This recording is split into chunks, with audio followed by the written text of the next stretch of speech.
Sorry I'm late, folks. Just had some last minute stuff to take care of, but I'm here now. As always, we're going to give people a chance to get in here. Got to take care of a couple other little things real quick, so I will be right back. Um, but I will leave some music on for you guys until I get back, of course.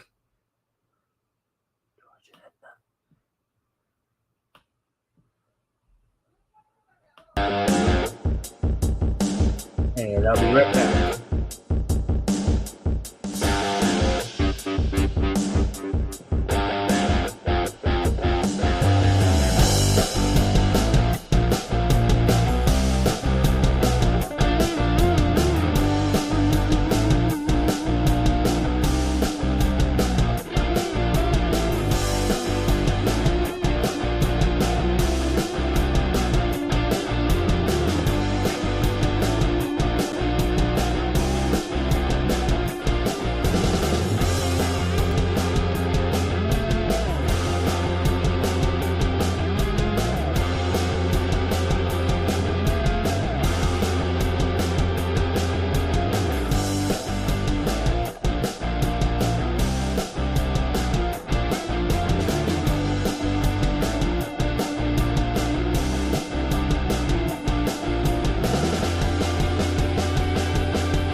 All right, I'm back.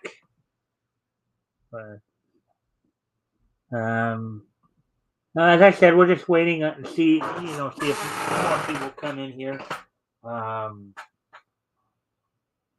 We're winding down the week here. I hope everybody's having a good day. I hope everybody's having a good start to September here. Like there are parts of the country where it's still pretty hot. Of course, fall doesn't officially come until I think the 22nd or 23rd or something like that. But the kids are back in school. Usually for those of us who are like my 40s and 50s, usually this would be the time when, of course, the new fall seasons would start to get ready to, look forward to the new Saturday morning lineups and all that. So, anyways, as I said, we're just waiting on some people. Let's see.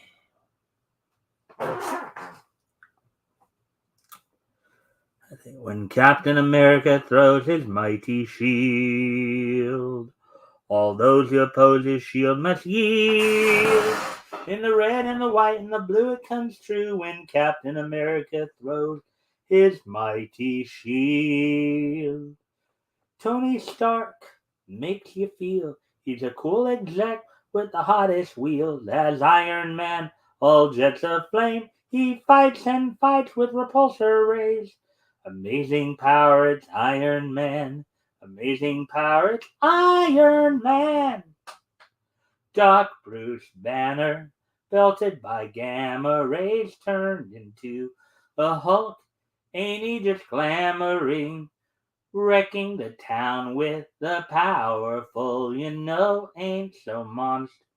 Who isn't lovable? The ever-loving Hulk. Hulk, Hulk. Cross the rainbow bridge of Asgard, where the blue means heaven's roar. And behold, incredulous wonder, the god of thunder, mighty Thor. Stronger than a whale, he can swim anywhere, he can breathe on water, go flying through the air. Noble submariner, prince of the deep, so beware of deadly demon. Lord Namor of Atlantis is the prince of the deep.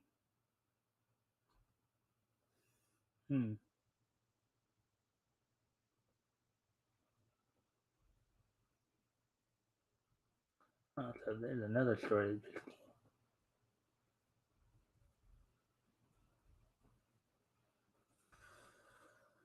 Alright, so anyways,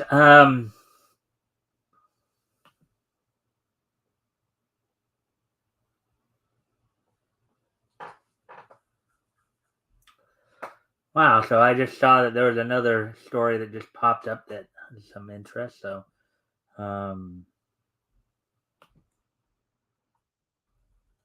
excited thing. Oh, that's video games. Huh.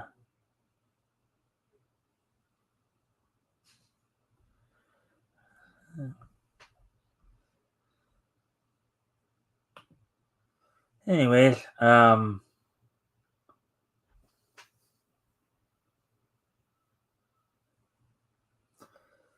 okay.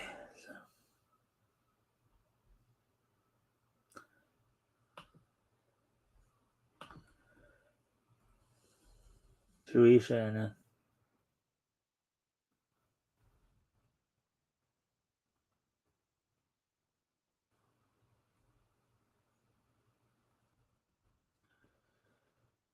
that's the video game.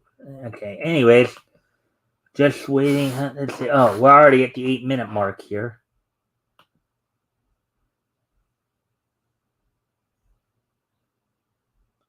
So, anyways.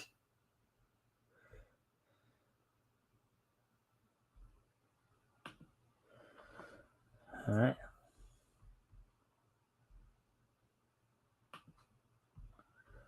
Okay, then. So,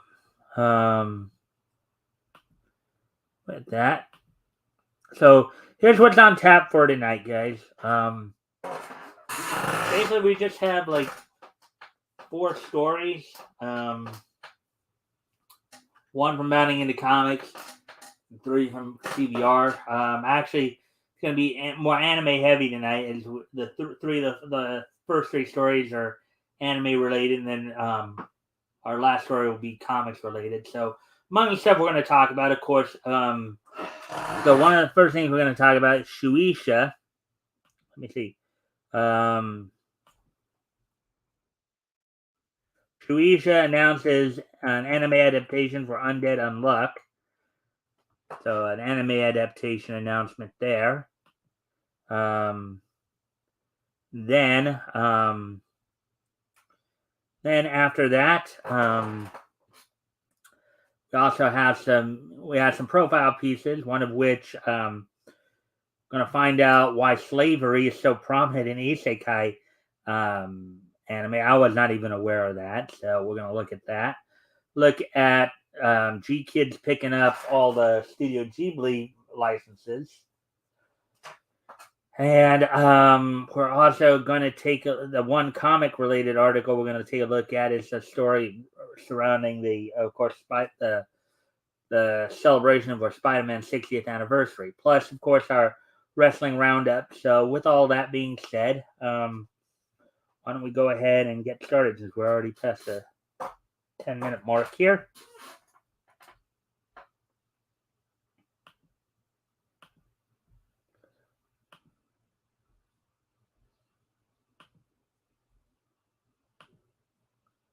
Okay, so.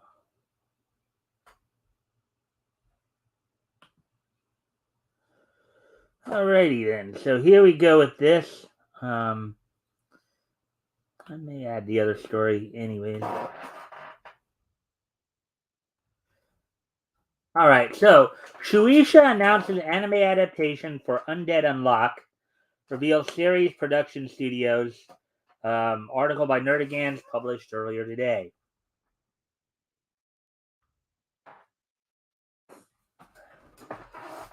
Luck be an anime adaptation as Shueisha has given the animation green light to Yoshifumi Tozuka's best-selling action manga Undead Unlock.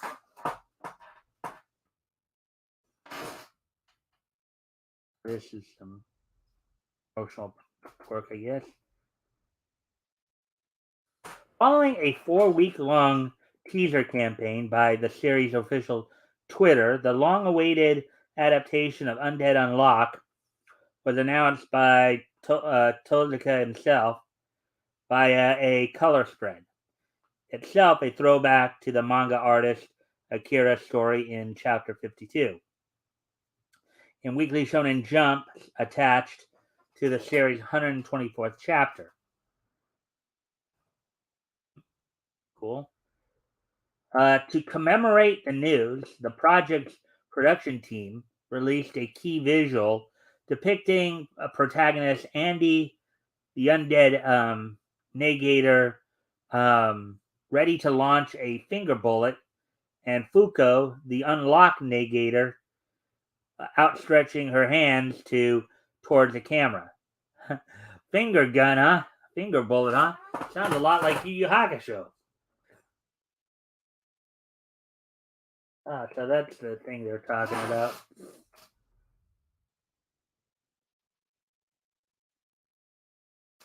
Following this reveal, the official Undead Unlock Anime Twitter account shared a message written alongside an illustration of Andy and Fuko from Tozuka himself.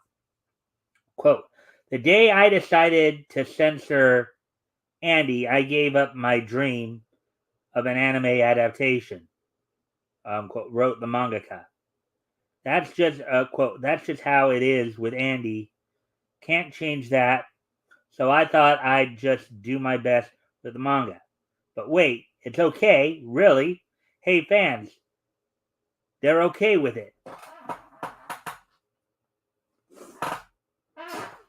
Quote, I know I wrote I'd given up, shoved that dream of mine into a drawer, but an anime?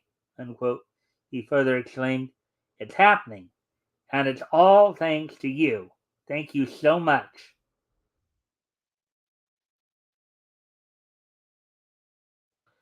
Additionally, in commemoration of the announcement, Shueisha released a promotional recap of the series to their Jump Comics YouTube channel.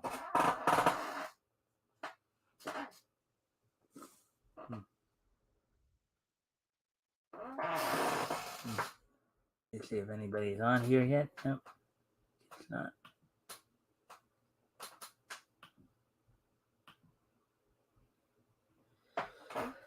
As for the anime adaptation's production team, the Undead Unlock Twitter account confirmed that the series will be a collaboration between David Productions, who is currently, of course, doing JoJo's Bizarre Adventure Stone Ocean, and TMS Entertainment, who did Megalobox. Okay. The former, who are currently working on the upcoming Yurusei Yatsura anime adaptation and the third season of Fire Force will provide animation, while the latter will provide production planning via their new Unlimited Produce division. Unlimited Produce. What, they have a bunch of fruit? Anyways.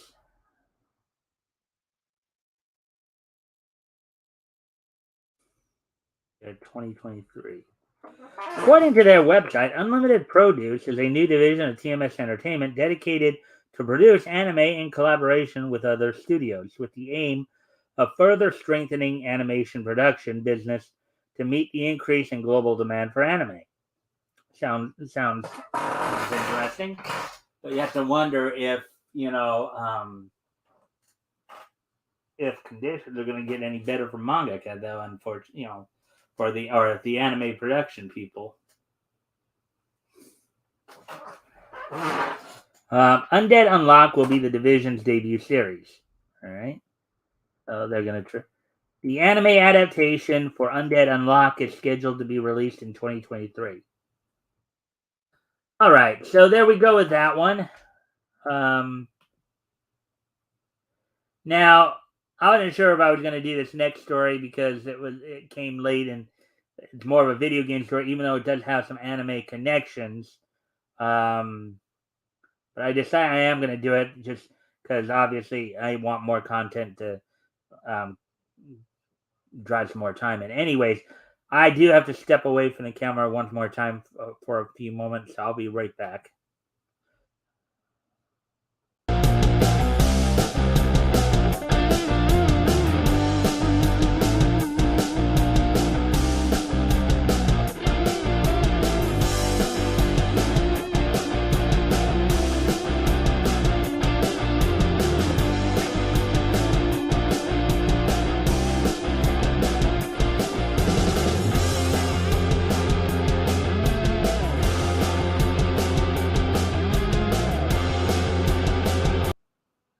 All right, I'm back. Let's see who's here. Hey, Woody. Hiya. Hey, Woody. Hey, I like the Woody Woodpecker avatar there. Also, and speaking of which, you're gonna want to stick around for the whole show because I do have some Walter Land Productions history at the end to share. So we'll be getting to that soon enough.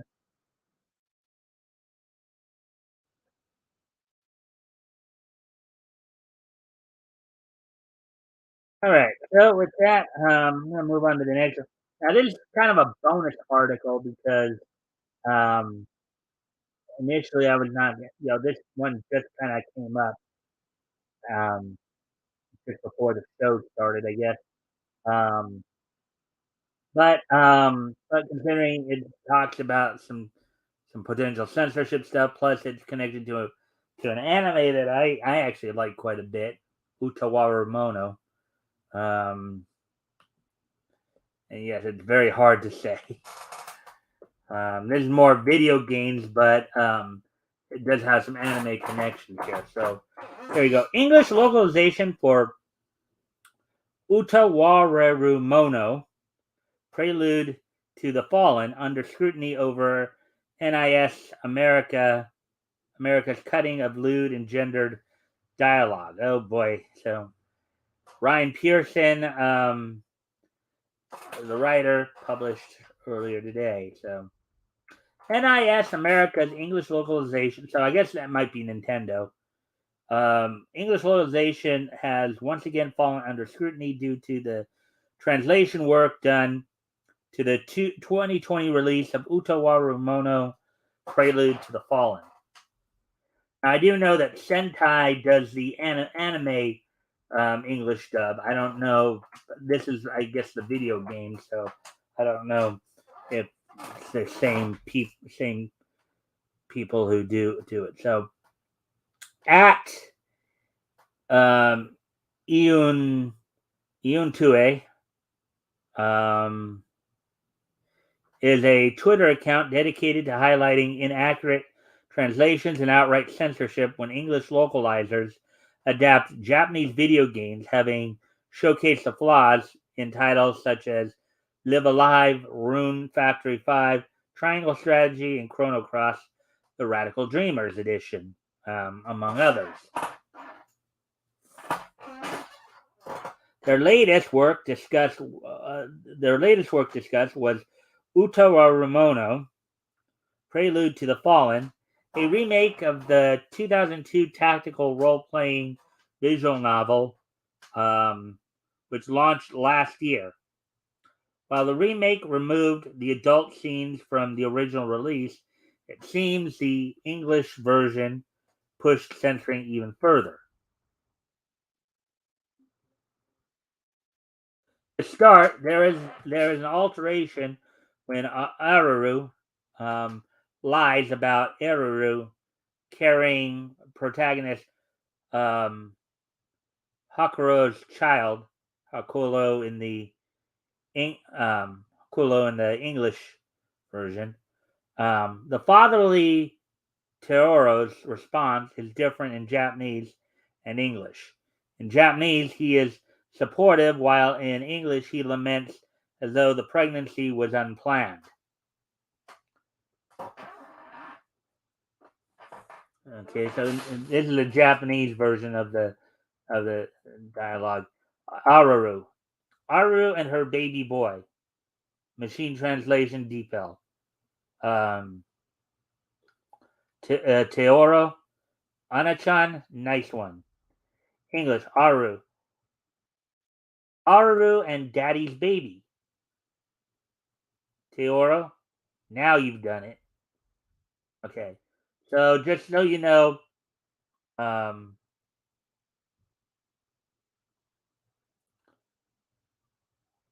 Teoro is that guy on the right there.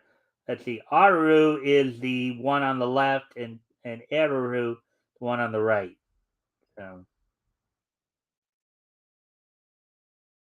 well, actually, no, Aruru is the one on the right, I believe, and Eruru's don't even remember now. Anyways, another change comes shortly after characters Dori and Gora revealed they are actually men, despite their feminine appearance. They tease Hakuro by asking him if he wants to confirm their claim. Eru joins in the teasing, asking if Hakuku likes boys.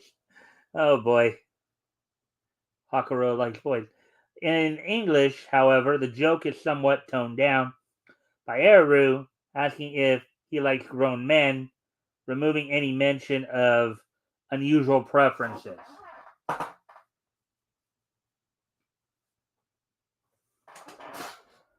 So here's the Japanese version. Eru, are you interested in boys, Hakuro-san? It's all right, even if you have unusual preferences. I would not mind. Yeah, I think Eru is the older one, I believe. Aru is the younger one, I believe. Eru, are you interested in men, Hakula? It's all right. I don't mind if you are. Okay. Oh, they just confirmed it right here. Eru is the older one. Okay, that makes it a little easier. Eru is the older one. Aru is the younger one. All right.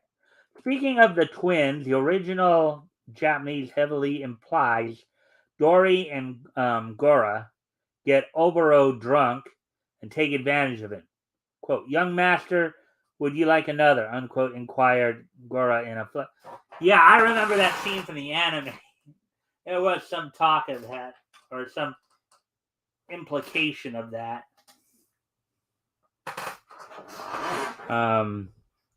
English version changes Oboro's recollection from them awakening on the floor naked to being on the roof while Oboro had a mask on.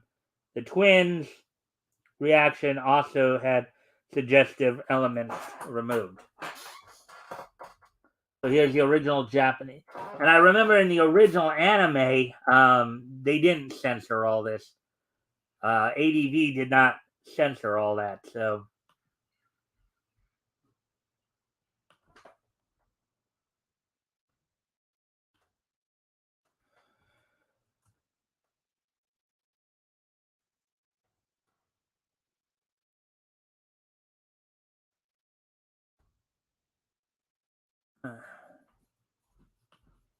Anyways, getting back to the article here.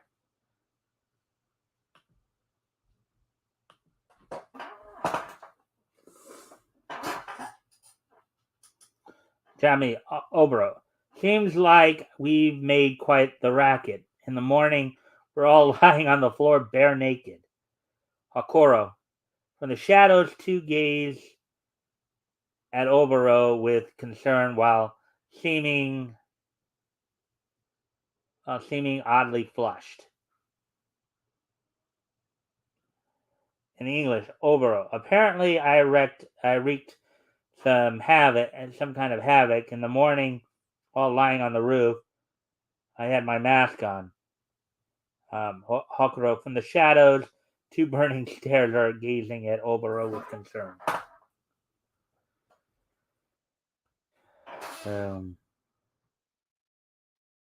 That's the twins right there, Dorian and Gora in the background. That's Oboro right there. And the animation's spot on with the anime as well. Wow. Pretty spot on with the anime.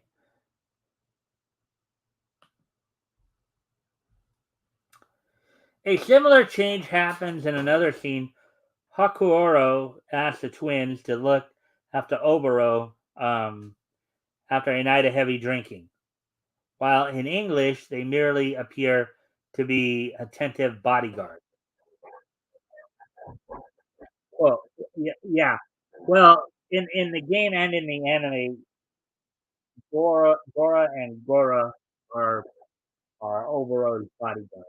They're servants, Dory and so, well, after pounding sake like that, and then waving his head up and down, I guess this is to be expected, Hakuro states.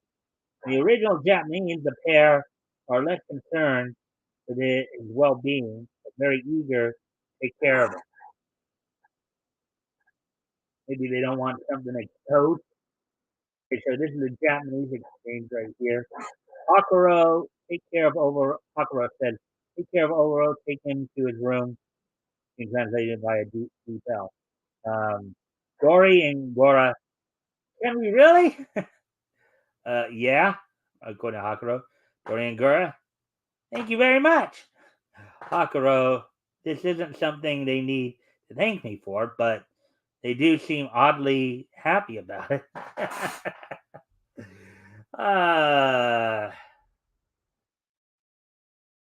In English, so Hakuro, please take care of Oboro. He needs help getting back to his room.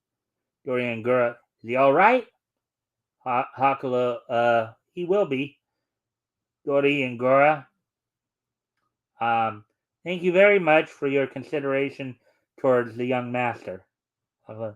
This isn't something you need to thank me for. At least they looked eager to help him out. Now this is coming from a visual novel, so Utawaremono is a little bit more geared more towards adult kids. So.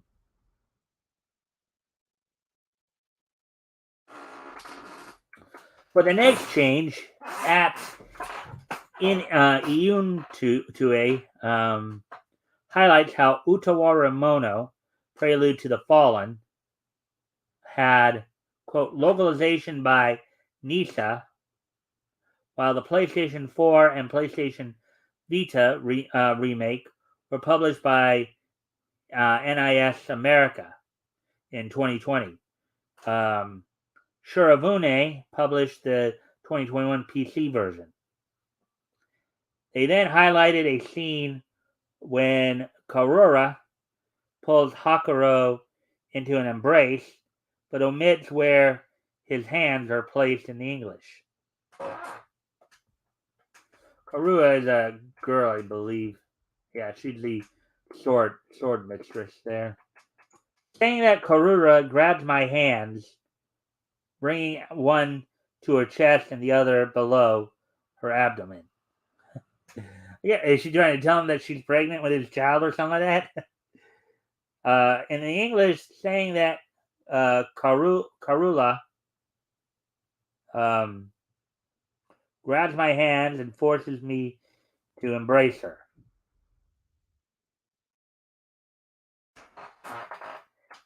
Yet another change saw, quote, lost in translation, unquote, as at Iun Tue aptly notes, as Aruru mocks someone for repeatedly being a cheapskate, she ends up in a tongue twister and saying the word penis, unquote, by mistake. This doesn't translate beyond Japanese, and an attempt was not even made, with Eru seemingly recoiling at the insult instead. Aru is the younger of the two sisters, as we were reminded. The Japanese Aru, uh, Kichinbo, Chinbo. So, miser, penis. Chi, uh, Eru, Chi, Aru, miser. Yeah, from Eru. Another scene removed any inappropriate implications was another scene that removed any inappropriate implications has Hakuro's patting and implied groping of Aru being changed to poking and prodding. Okay, now I've watched the anime, and I know some people, unfortunately, with today's sensibilities, some of the stuff that did happen in Utaramono would not be considered quite kosher today because, okay, in the context of Utaramono, the main characters, even though there is some implied romantic tension between the male lead and the female lead, and and there's also some implied aspects that she might be under, but she's not like, but between the male and female lead, even though he's an adult and she's, well, by our standards, would be technically considered underage. Um, they have kind of there's kind of an interesting family dynamic happens between the three main characters there. Hakuro, um, Hakuro, Aru, and Eru. There, there's initially it starts out more like as a kind of a arrogant parent-child situation where he looks at the two of them kind of like his daughters. The older one, Aru, or Eru rather, the older one, um, or as it's said in English, Elevate. Um, there is some implied romantic tension there that where I think they do become kind of a couple when they get older. Um, so, anyways, just giving you my sense from what I've read of the or from what I saw of the anime when it came out.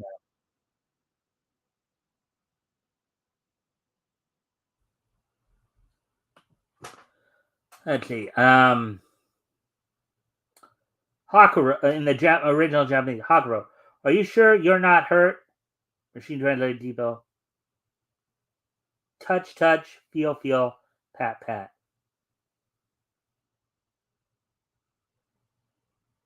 Aru, nah, it tickles.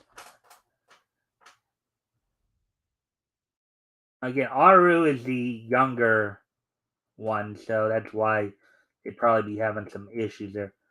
Hakulo, um, do you really not have any injuries? Poke. It tickles.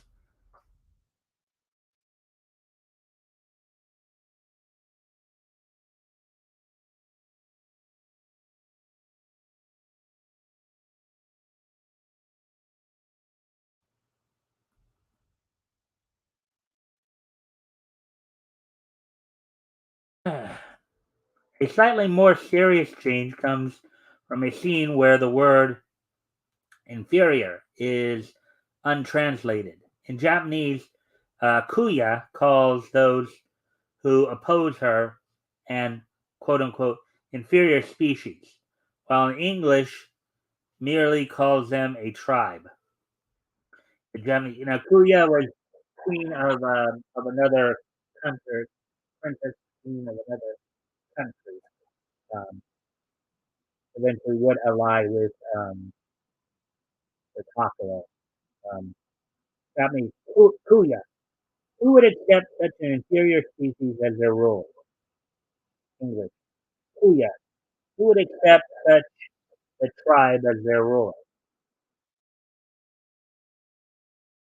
In context, Kuya was the ruler of the Kaman kingdom, a nation that faced years of abuse, harassment, and prejudice from other nations. By otherwise showing kindness as she slowly opens up to trust others, the original scene arguably shows how um, prejudice can create more prejudice. Referencing a similar change of Live Alive's localization at Inutue notes that Utawaremono's English localization cuts mention of women standing back when a man acts in a desperate situation instead of the term bystander is used. Well, of course the women are going to stand back because I know a lot of people are not going to like hearing this, but biologically women are just biologically weaker and you know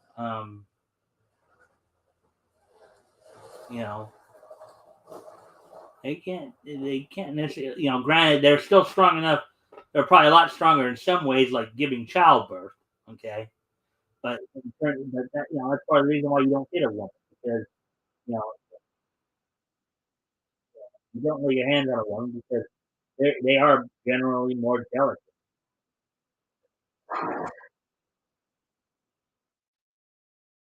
That means power up. Stop when a man puts his own life on the line. There's no place for a woman to interfere.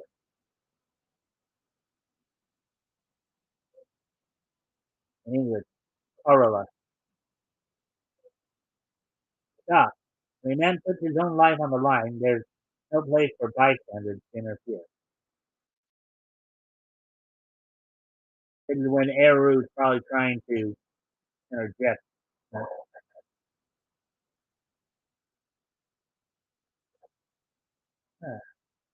And of course, if you have any questions or comments, feel free to pass those along. And if I can answer, I'll do my best to do so.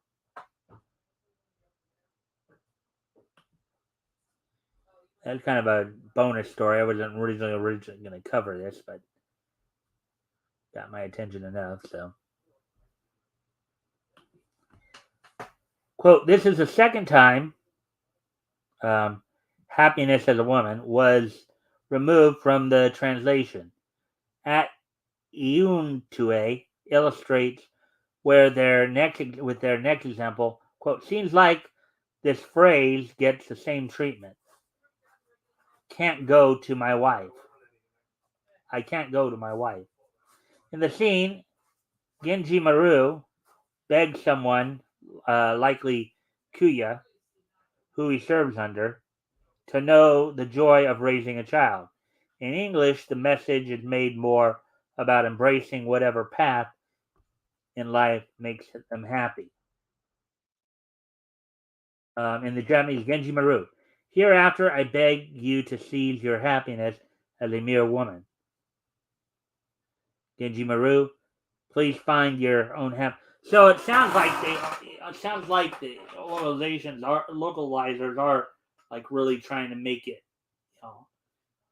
you know, really are, not taking into account the original culture, you know, and their definitions of gender roles and all that. They're just trying. It does seem like the localizers might be, trying to put their own, imprint on the game, as it were. This woman's happiness line is also removed elsewhere in at Iun Tue's post on their forum. Um, Another comparison was shown that wasn't posted to Twitter. In Japanese, Oboro um,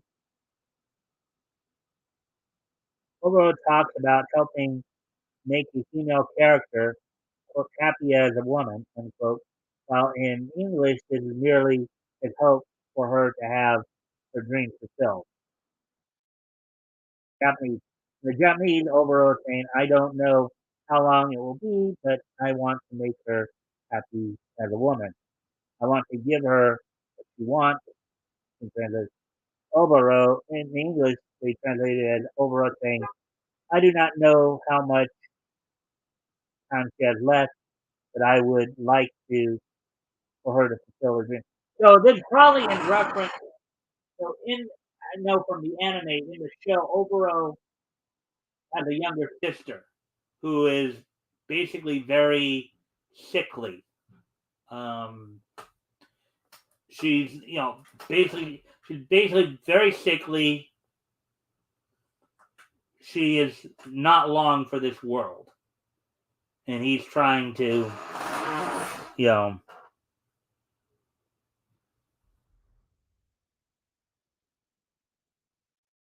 Yeah. References to men are also removed. In Japanese, Hien condemns the idea of a man not dying, quote, when he ought to, unquote. In English, this comment is made more unisex. It should be noted the tactical RPG part of the game does feature male and female units on the battlefield. Japanese, Hien. When a man does not die when he ought to, it is nothing but shameful. There is nothing more deplorable.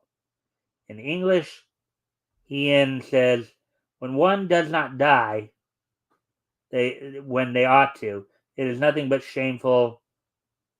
There is nothing more deplorable. So yeah, they turned it more unit. In other words, any warrior to not die on the battlefield. So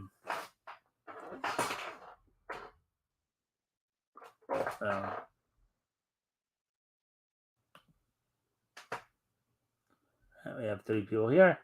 And if you haven't already, if you can like and share the thing, see if we can get some more friendly people in here, that'd be appreciated.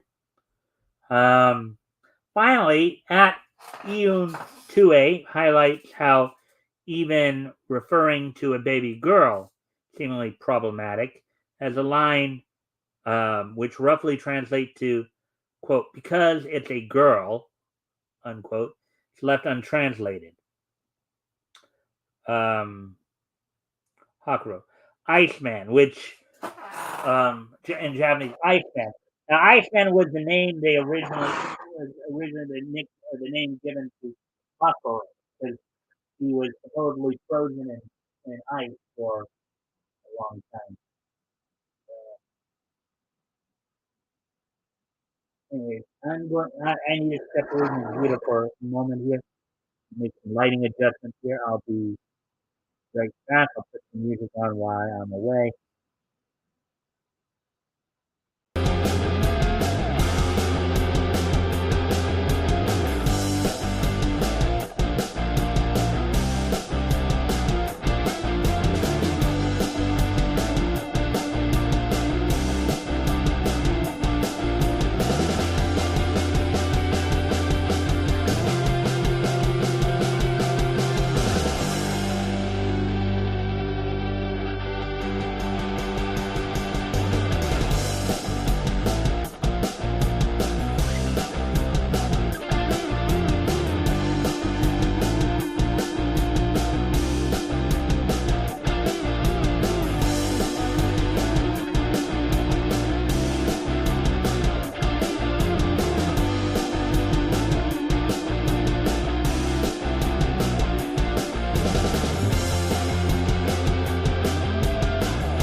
All right, I'm back.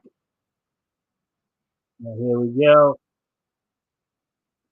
Let's see, article here. All right. So in the Japanese version, it says Iceland.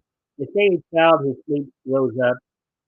I am sure she will grow up to help yourself. And then Makoto responds. Oh yeah, this is from Hakuro and Eru's cast. Eru's cast. Hakuro and Eru's cast. She's a girl, so I hope she won't be too rowdy. And in English, Iceland in particular,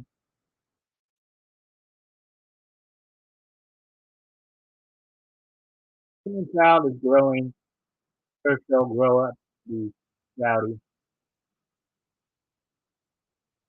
I hope she won't be too rowdy.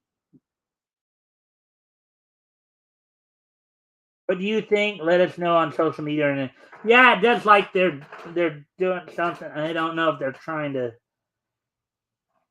just eliminate all reference, all like more mature material, whatever. Excuse me a moment. I gotta go off camera for a moment here.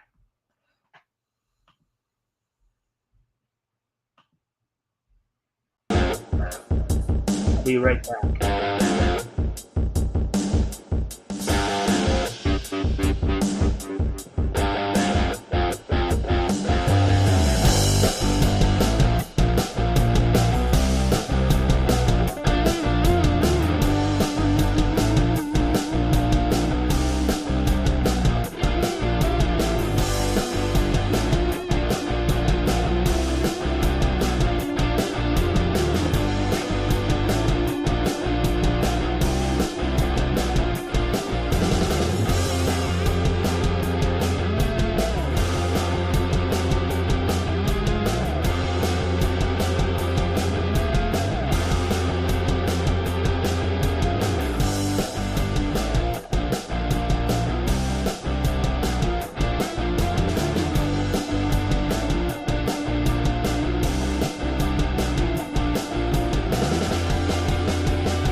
Okay, forgot I didn't turn off my camera there.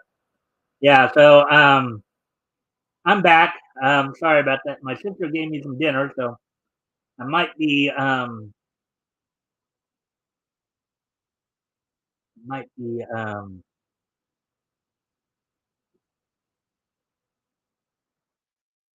be me eating a little bit here. Just gave me some dinner. So anyways, so we just finished with that story. Um yeah, so as I was saying though, I think they are kind of trying to um they are apparently trying to um,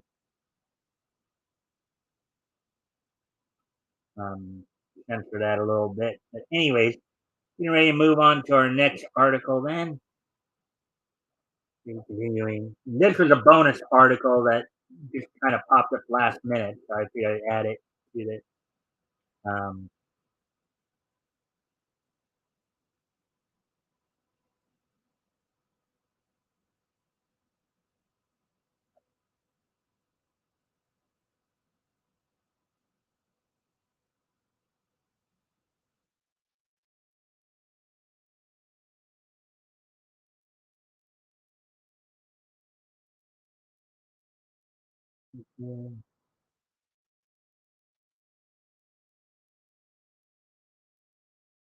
what was it?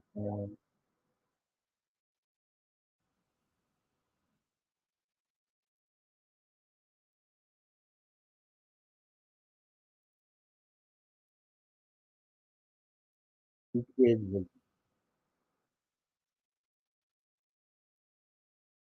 There was another one here. Yeah, there we go.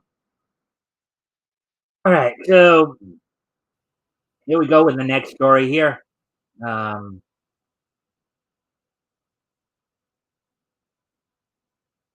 all right, so here we go. Why is slavery so prominent in isekai anime, and does it serve any real purpose? Isekai genre has quite a few anime involving slavery, typically using it to illustrate cast members' underdog status. Article by Timothy Donahoe, published a day ago. So, but like most isekai games, um, most genres, isekai anime has several tropes and archetypes that can't help but fall back on. One of these is slavery, with slave characters being a common concept in isekai stories. Most of these slaves are female, and given how that usually manifests, uh, the idea is more than questionable. Um, as dubious as it may be, the use of slavery in isekai is meant in some way to develop the cast members in many anime from equally contentious romances um, to the genre's typical status as a quote unquote male power fantasy. No surprise that usually medieval style isekai trends tend to have some members of the cast start out as slaves, which is I think we saw that in Rising of the Shield Hero too. Um, anyways, I guess I'm gonna need to go up camera again one more time here, getting you a dimmer here. Maybe I should have did this a little sooner, but hey, anyway, I'll be right back again.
All right, so I'm back.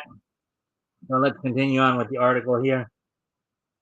Example of isekai where cast members are slaves. One of the most notable isekai have slavery as part of the premise is the controversial Rising of the Shield Hero. The series follows a man named Nafumi who is reincarnated into a fantasy world as a weapon-based hero. Unfortunately for him, a series of mishaps see him despised and cast out by society. His fortunes begin to change for the better when he buys a Tanaki slave. Now, Tanaki is, I believe, like a wreck dog. That's what it is. Girl named Raphtalia. She becomes a vital asset to his team, growing fond of him and relating due to their mutual mistreatment by others. Now, of course, this whole thing started out, the ready to start out, I think before he bought her or whatever, she accused him of actually of assaulting her. So, how a realist hero rebuilt the kingdom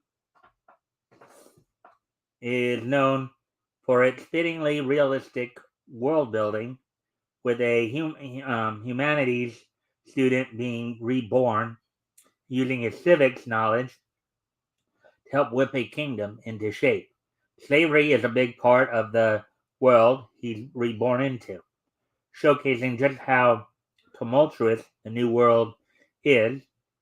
The latest anime isekai adaptation to feature slavery is in some capacity is reincarnated as a sword. The series features a slave cat girl, and we read an article on reincarnated as a sword yesterday. Um, the series features a slave cat girl named Fran, whose life finally begins to turn around when she finds a mysterious sword. This weapon is actually what a man from another world has been reincarnated as, and he takes it upon himself to become Fran's master, quote unquote.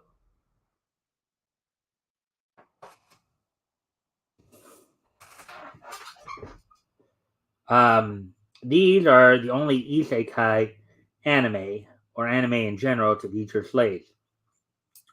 But isekai has been noted more than any other genre for having slavery. Given how criticized the isekai genre has become, um, many take it to task for elements that might also be present in other genres due to ubiquitous um, to how ubiquitous these tend to be in isekai. Now, mind you, though, this is us once again for people who jump up and down and have temper tantrums over this. This is them putting their own moral fiber or own societal fiber onto another world that's completely fictional.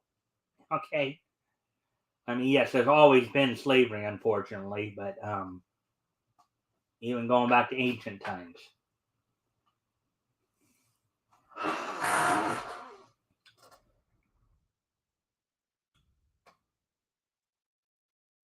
Isekai, for better or worse, is a genre where slavery fits right in.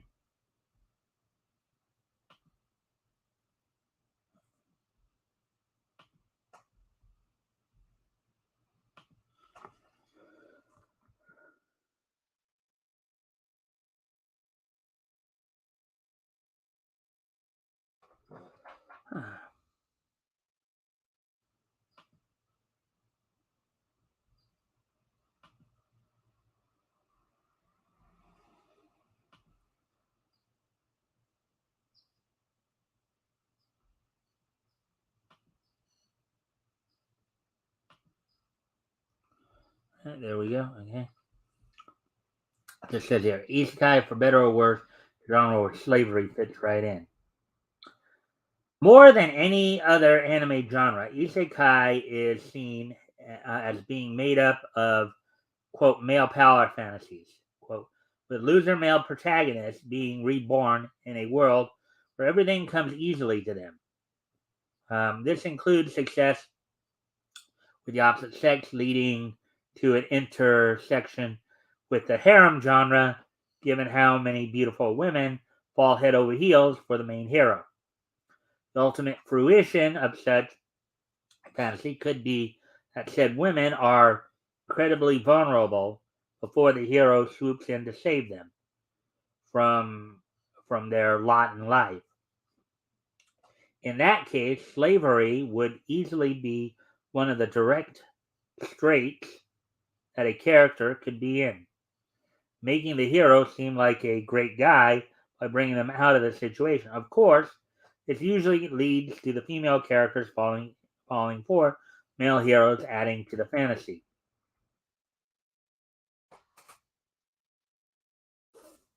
When explained this way, the concept seems rather trite, shallow, and vulgar, and a cheap way to characterize the main character is good, while also leading to just some lazy romance.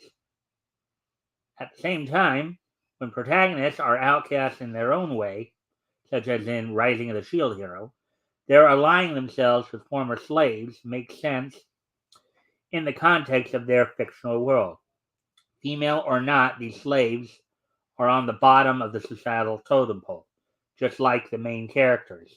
So it's logical that they would be the ones who form a team together.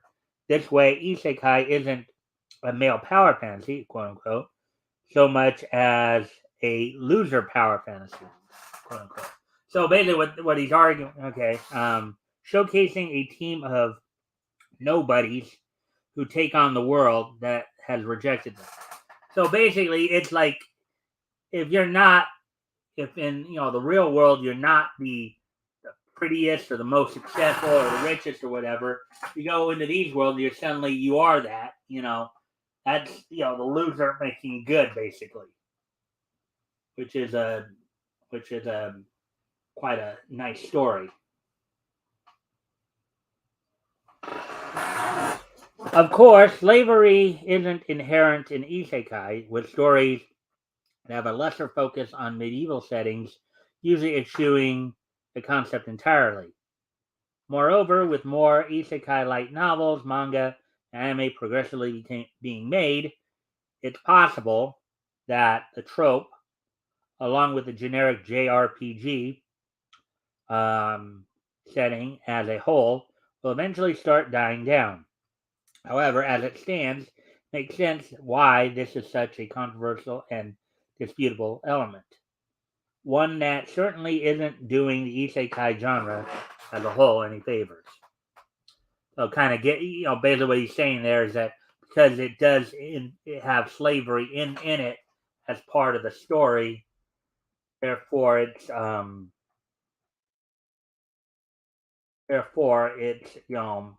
developing kind of a negative reputation. Anyways, we'll get to the next story, the second to the last one here. Let me see. All right. I'm going to step away from the computer for a moment. I'll be right back. Put some music on for you guys.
Right, I'm back. Um,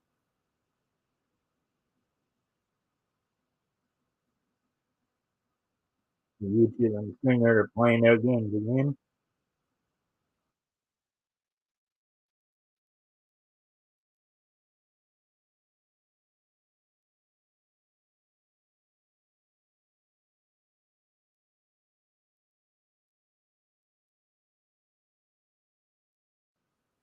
All right, let's get back to the article. And okay, so second to the last article of the night. So, G-Kid's new deal for Studio Ghibli catalog important. But what about streaming? With the unforeseeable future of animation on streaming services, G-Kid offers a new and affordable option to watch Studio Ghibli films at home. Article by Leanne Louise Angelis, published 7 hours ago. Incredible scenes there. G-Kids has announced that for the first time in North America, the entire 22 film catalog of acclaimed Japanese animation house Studio Ghibli is now available for rental on all major digital platforms, including Apple TV, Amazon VOD, Vudu, Google Play, and Microsoft. The films are available for digital download to rent in HD for $4.99 each. This announcement is released in the midst of ongoing cancellations and removals of animation series and projects across streaming services such as Netflix and HBO Max, the only service streaming the studio's film catalog in its subscription package for now.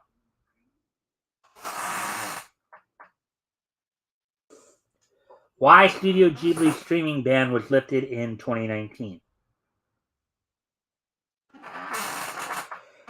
G-Kids is an American film distributor focused on critically acclaimed independent animations, most popularly those of Studio Ghibli. Um, Under the visionary direction of Hayao Miyazaki and Isao Takahata, Ghibli has been a global powerhouse in Japanese animation since the release of their 1984 film Nausicaa and the Valley of the Wind. Its immense talent and marketing strategy made the studio a household name in the anime industry, earning many local and international awards. This includes 4 Academy Awards nominations and an Oscar for the 2001's Best Animated Feature Film for Spirited Away. G-Kids announced its acquisition of the North American theatrical distribution rights to Studio Ghibli's library in 2011, followed by the North American home media rights in 2017.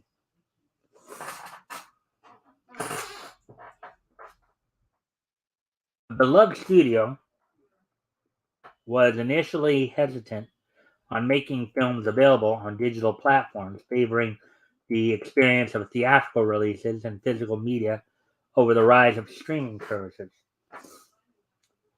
However, in 2019, the assumed streaming ban on the highly sought collection was lifted when Warner Media's HBO Max made an exclusive deal with G-Kids to acquire the streaming rights for the entire film catalog in the United States and Canada.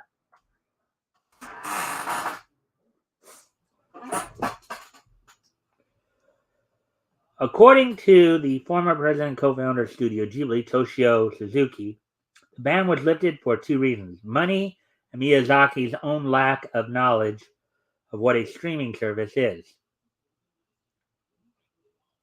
The legendary director is known for his attachment to traditionalism, likewise seen as a common theme in many of his films. Although this may have been an issue with previous distribution endeavors, Suzuki claims that Miyazaki's absence from computers and smartphones allowed the executives to receive his blessing in making the films. more accessible digitally, therefore securing the funding for productions of future projects. HBO Max's dissolution makes GB's Kids deal even more important. Unfortunately, this sentiment is being taken away from many other creatives after the recent news of HBO Max's dissolution. This comes as a result of upcoming merger with Warner Brothers streamer Discovery Plus. The change in corporate direction has already gotten multiple animated projects canceled and or lost in the streaming void. Many fans and creatives grieve the loss of accessibility for this struggling niche in the entertainment industry.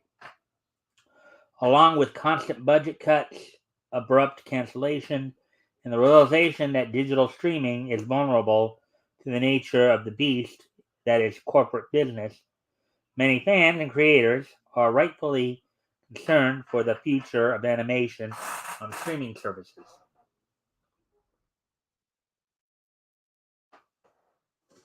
As of this writing, it is not yet known whether HBO Max's streaming rights for Studio Ghibli Library will transition with the merger, although the Ghibli catalog has been available for digital download to own since 2019.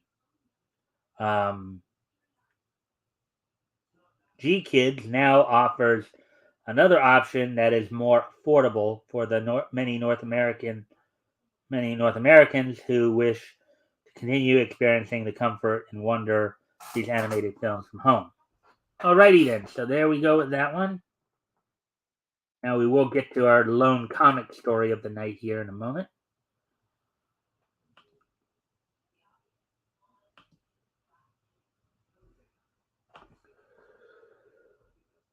There we go.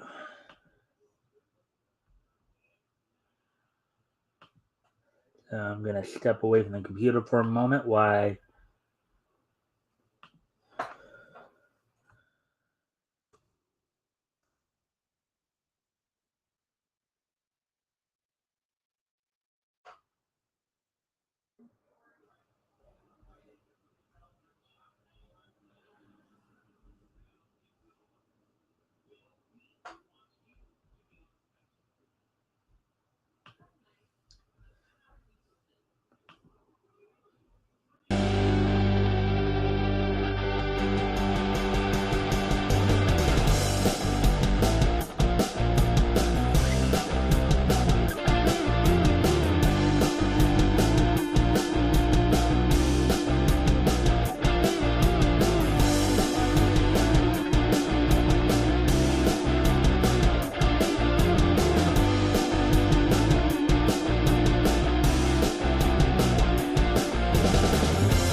all right, but hey, wait, doesn't look like you're here. Yeah, well, I mean, I'm here now, Woody. Anyways, got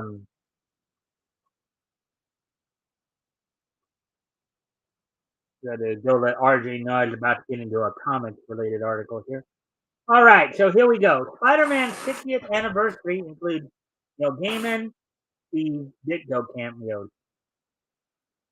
Amazing Fantasy number 1000 features a story by Neil Gaiman, showcasing both his appreciation for Steve Ditko and what Spidey has always meant to him. Article by Jeremy Blum, published 7 hours ago.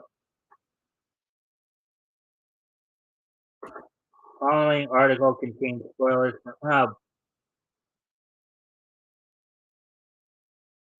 all right, well, sorry, you guys know I don't do spoilers. I won't do spoilers unless they're like mild ones. Should have checked for that, but Spidey. Well, I guess since I promised it anyway, I might as well do it. I guess I prefer not to do spoilers though, but man, I should have looked at that a little closer. But anyways, Spider-Man crosses paths with Neil Gaiman on not one but two occasions in Amazing Fantasy number 1000, which also features a touching cameo by Steve Ditko. Amazing Fantasy number 1000 story, quote, with great power, by Gaiman, Steve McNiven, Richard Isanove, Todd Keelan, detailed Gaiman's personal connection with the red and blue web slinger. It begins during Gaiman's childhood when the future writer of comics like Miracle Man and the Sandman is only a boy obsessed reading reprints of Amazing Spider-Man stories. In the British anthology magazine Pow. Imagine Spidey greeting him under a tree in Sussex and commenting on how his quote unquote real comics are in color. The two bond over an ad for a Spider-Man gun accessory, and Spidey calls Gaiman his quote unquote biggest fan.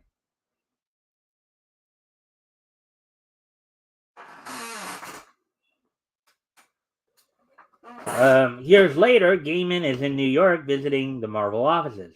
There, he runs into Steve Ditko and is completely starstruck at inhabiting the same space as one of Spider-Man's creators. Also sitting in the office is Spidey himself, casually reading on the sofa. Kind of funny, they did a scene like this at the very end of the Spider-Man the animated series too, where Spider-Man in that series, who was voiced by Christopher Daniel Barnes, actually met Stan Lee. So they had a very similar scene there to this. So, wow.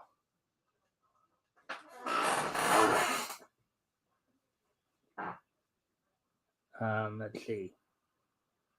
Gaiman speaks to Spidey and tells him how that childhood encounter always stuck with him, but the web slinger seems nonchalant and dismissive at first. In the story, however, he delivers a Spider-Man gun to Gaiman, proving that he remembered the boy from Sussex all those years later.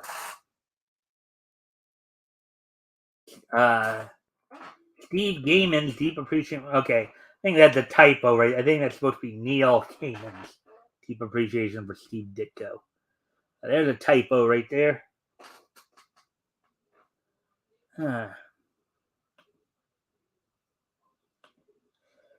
Gaiman has spoken fondly of his childhood memories, Spider-Man and Ditko in the past. In 2018, he tweeted, quote, without Steve Ditko, there would have been no Spider-Man, no Doctor Strange, no Creeper, no Hawk and Dove, none of the black and white well, that's not true because Spider-Man predates Ditko. I believe.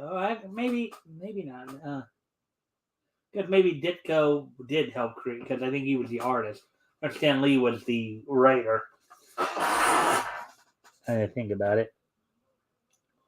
At reprints, I read in Seaside Resorts as a boy, no, the question, which means no Rorschach, no Mr. A, no mystery, unquote. In another tweet, he shared images of Ditko's work on The Creeper and Doctor Strange, pointing out that the comic book legend was quote, often copied but never equaled.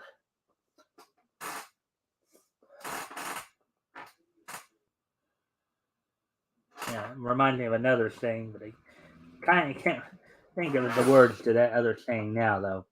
Let's see. Amazing Fantasy number 1000 is a celebration of Spider-Man's 60th anniversary. Additional contributors to the massive one-shot including another typo there. Anthony Falcone, Michael Cho, VC's Joe Sabino, Dan Slott, Jim Chung, J. David Ramos, Armando Iannucci, Ryan Stegman, J.P. Meyer, Sonia Obak, Rainbow Rao, Olivier Coipel, Matt Wilson, VC's Ariana, I guess VC is Vertigo Comics, maybe. Ho Chi Anderson, Giespo Gamun Coley, Klaus Jansen, Jordy Belair, VC's Clayton Cowles, Kurt Busiek, Terry Dodson, Rachel Dodson, Jonathan Hickman, Marco Cicchetto, and Frank Martin.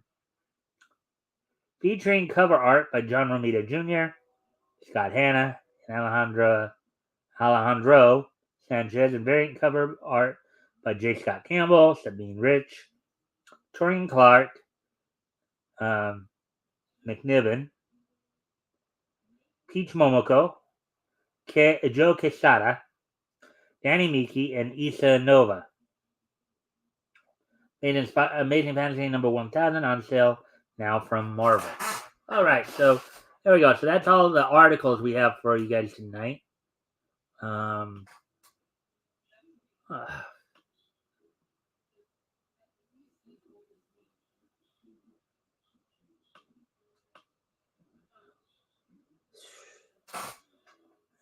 So anyways.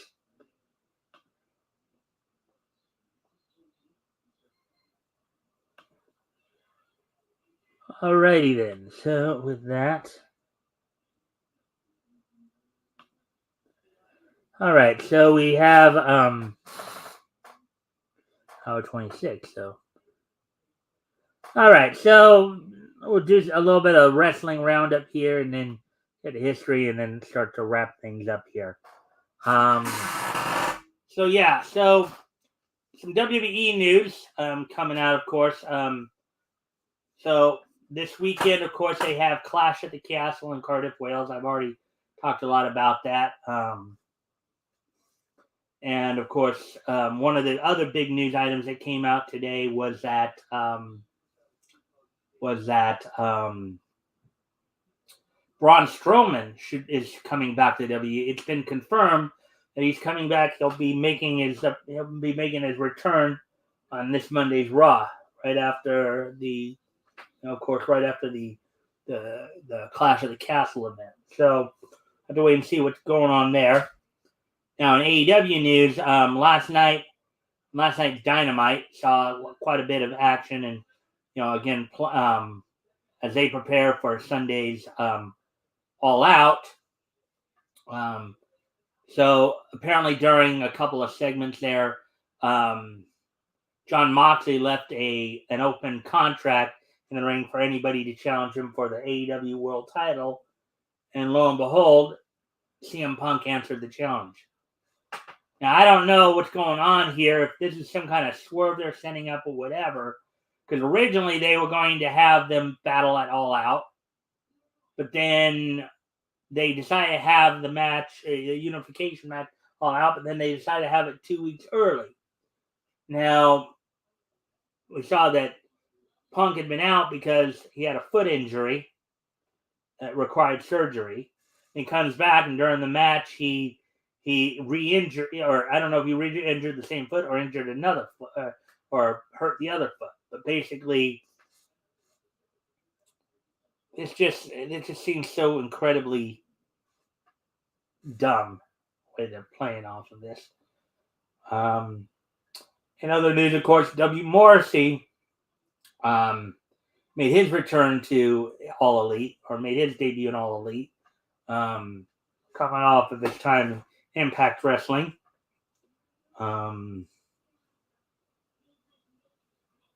Joining Stokely Hathaway as Stokely Hathaway continues to try to build his stable.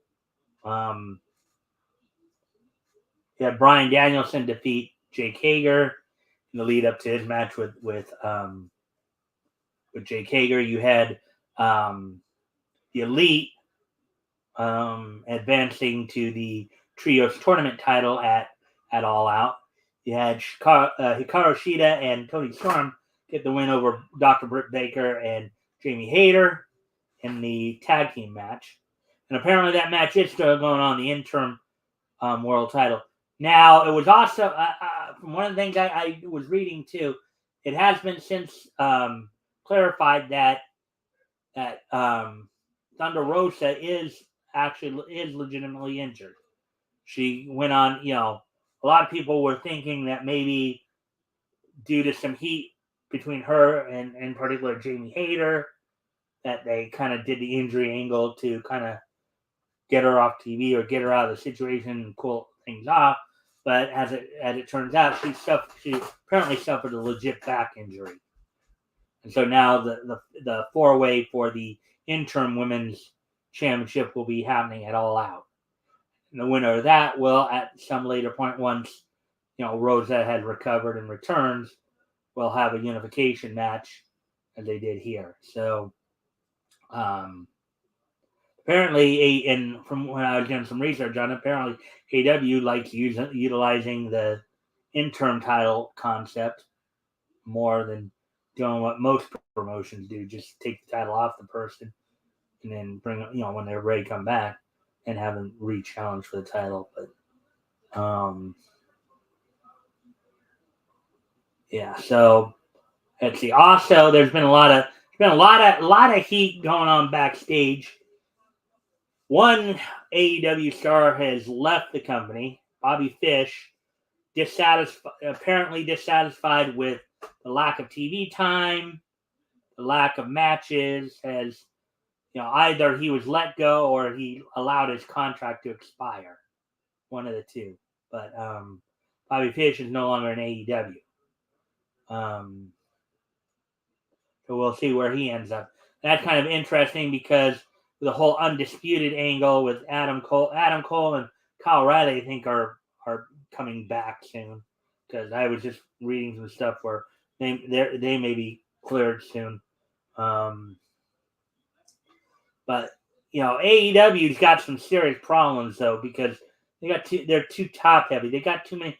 It's like they got too many stars already, and they're signing more.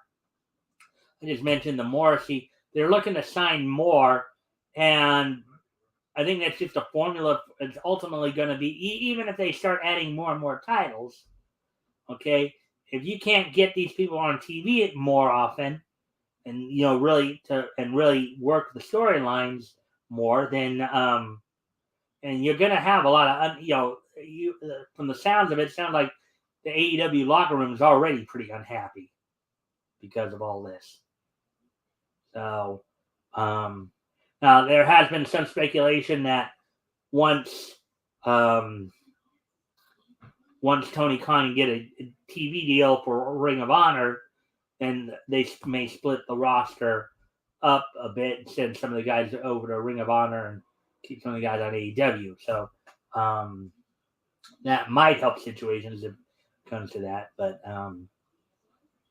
basically, yeah, I mean,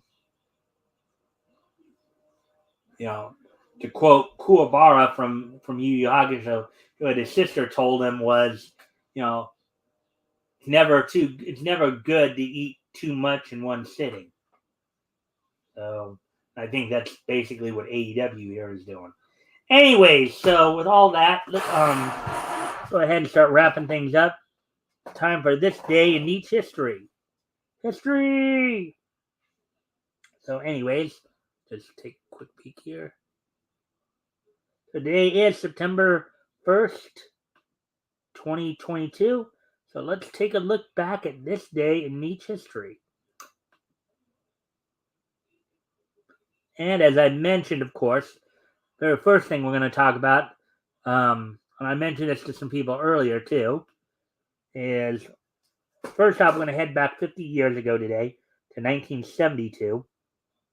And on this date in 1972, as soon as I can pull it up here,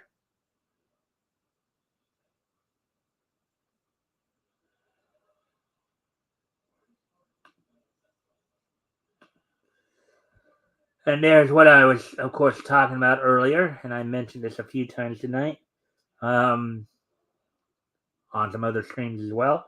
On this date, back in 1972, September 1st, 1972, the final Woody Woodpecker animated short, Bye Bye Blackboard, first released, after which Walter Land's production closes down. So on this date, back 50 years ago today, the final Woody Woodpecker short was released, Bye Bye Blackboard. Shortly after, of course, Walter Land's Productions would close its doors. So there we go with that one.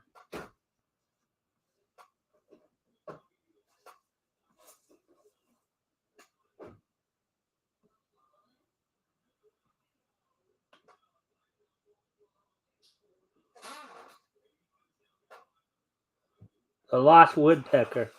Yep. Neat.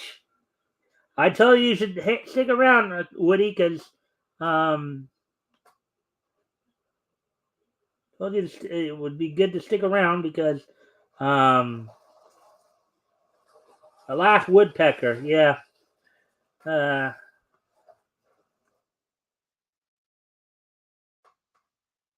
Anyways, moving on to the next piece in each history here.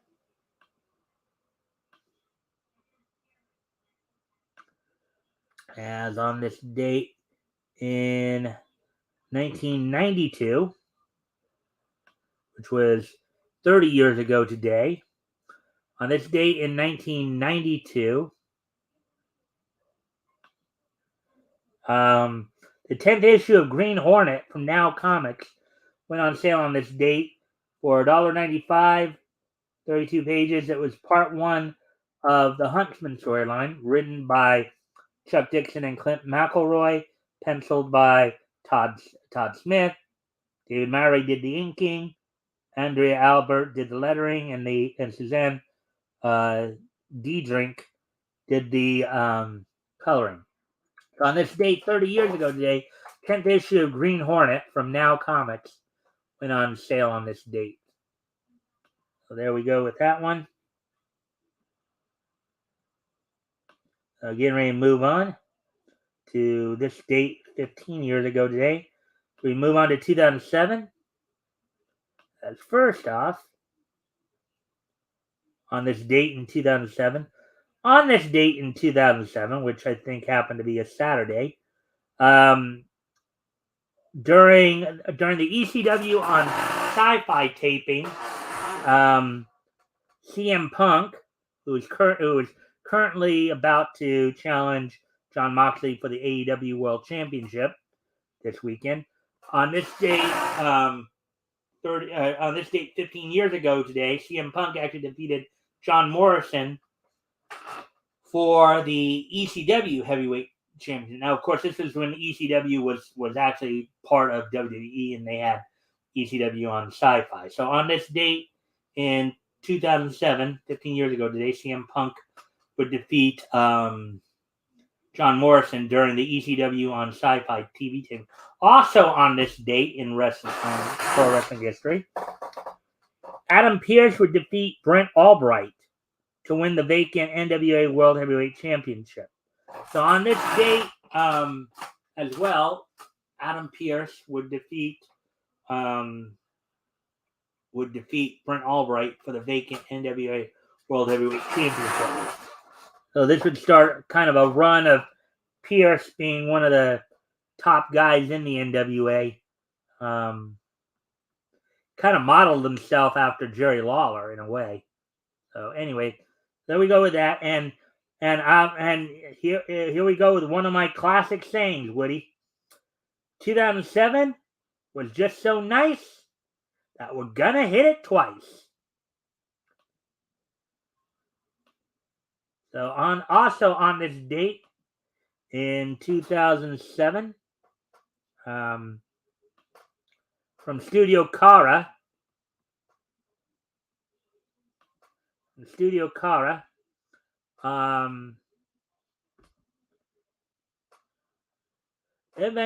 1.0, You Are Not Alone, premiered in Japanese theaters on this date 15 years ago.